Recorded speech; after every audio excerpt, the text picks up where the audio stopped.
Hello and welcome to another edition of PewterPowers.com. I'm your host, Mike Nabors. Bucks practice is over, but guess what?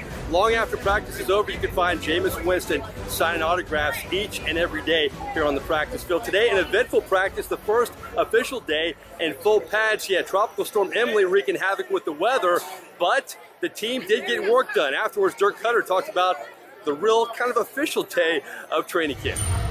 We did everything just like we had it, how we had it scripted.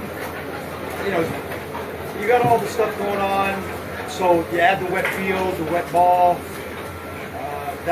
Those are great challenges for us. I mean, it's great work. We can't duplicate it. Everything's not perfect. There was good plays, bad plays on both sides, and we learn our lessons and keep moving. All right, first day in pads. Is this kind of the official start for the defense? You feel like this training camp has begun now? Well, we felt like it started a long time ago. So, like for us, even in OTAs and even the first couple of days when we didn't have on full pad, we still it makes you play a lot more with your feet. And you can really focus in on your technique. And as far as the secondary, I mean, it's pretty much the same for you. All right, time to bring in our Bucks insider, Roy Cummings, for his 3 and Out segment. Roy, you see the indoor facility behind us, not ready yet. Boy, would have been a nice day to break that in, huh? Yeah, this is just the kind of day that they're putting that thing together for. Right now it looks like a Connect set or something, or an Erector set is from our day. But, you know, one of these days it's going to be up and it's going to be going probably about the middle of September, I would say. And it's going to be really important for them to have that. But right now they don't mind still the fact that they're playing in the rain and practicing in the rain. I mean, for them, this is kind of, it's what Mother Nature brings you, and they know that they're going to have games like this where they're going to have to play in this kind of stuff. So as Dirk Cutter said today, they're kind of taking advantage of it. They're kind of glad that the rain's come along. They don't mind a bit that they have to work in it. All right, the weather wasn't perfect, but in our second down, Roy Cummings, first day in full pads, we didn't have a hit of the day, but we did have an interesting drill with the linebackers. Yeah, they put on the pads today, and they were definitely hitting, but as you said, there wasn't really a lot of big hits, not a lot of guys being taken down to the ground. But we did see a very interesting drill today.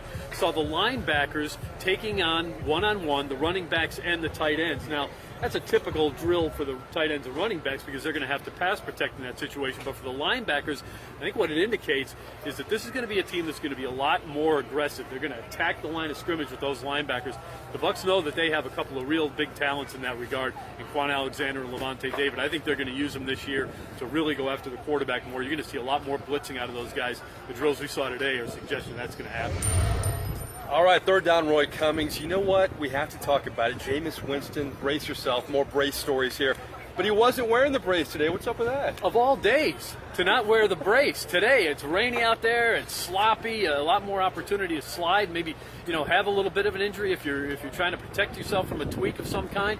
Today, of all days, you would have thought he had the brace on. No brace today. It just, look, I know Dirk Cutter's already tired of hearing these questions about it, but the bottom line is, as long as Jameis Winston is either wearing the brace or not wearing the brace, it's news. Today he didn't have the brace on. That's news because you would think he would have it on today if he's trying to prevent an injury, unless, of course, the whole situation is that he tweaked something on the first day, wore the brace for a couple of days, feels fine, and now everything's good to go. Either way, it's news that Jameis Winston didn't have the brace today. I have a conspiracy theory. Maybe it's a Hard Knocks angle we don't know about. Stay tuned for that in a couple days. Well, good stuff from Roy Cummings. I'm Mike Nabors here for PewterPowers.com. Bucks are off Tuesday, but we'll be back on Wednesday.